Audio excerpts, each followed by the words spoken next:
So what do you do? Do you put it in your music? Do you go see a therapist? Like, I don't know, you go sit on your mom's porch in North Carolina? Like, what do you do? I do different things. There's some days that I write about it.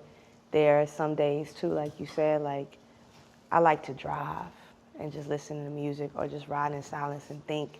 So sometimes I just get in the car and I'll ride for hours around Raleigh, or I'll go home. And home is a safe place for me where I'm not Rhapsody, I'm just Marlena, at the end of the day. And I'll go sit with my mom, I'll go see my 78-year-old aunt, I'll stay at her house all day and we'll just talk, about everything else other than what I'm doing in music. And that brings me back to, the core of who I am, just being Marlena for that day. The movies, I'll go watch movies. Old school joints? Anything. It'll be like I'll go to the theater, I'll be like, what's new in the theater that I want to see? If not, like a lot of, while I was working on this album, I just watched a bunch of classic black films, like Love Jones, or I go back to, Boys in the Hood, Color Purple. Like, I just binge watch them. I woke up every day and watch a new black film. Those are things that make me happy. I do things that make me happy and bring me peace.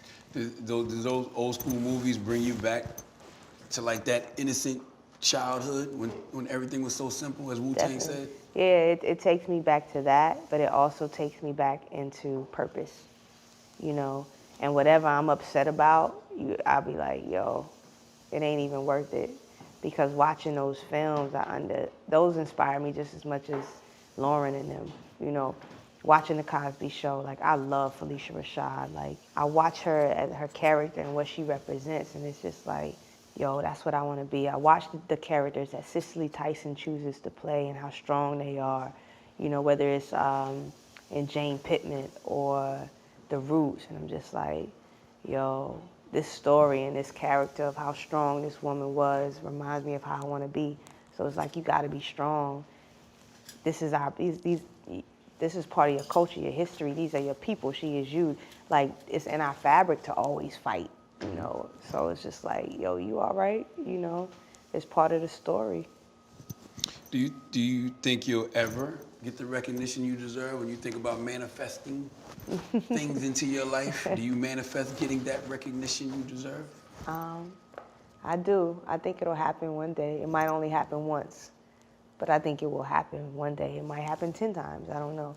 But I think it'll happen at least once. Is that all you need? Is once enough? Yeah, I'm learning now that whether it's once or none at all, it's enough. As long as I got the people. That's what I'm learning now. Before, I wanted it all. I wanted at least one Grammy. I wanted BET Awards. I want to get up and give a speech at least one time at every award show. Like, I used to want all of those. But, now I'm becoming okay with and understanding that the award is in the work and the people and the things that you leave behind. And, what I want now is I want 20 or 30 years from now for the next MC to come up and say, yo, to talk about me in the interviews, that I inspired her,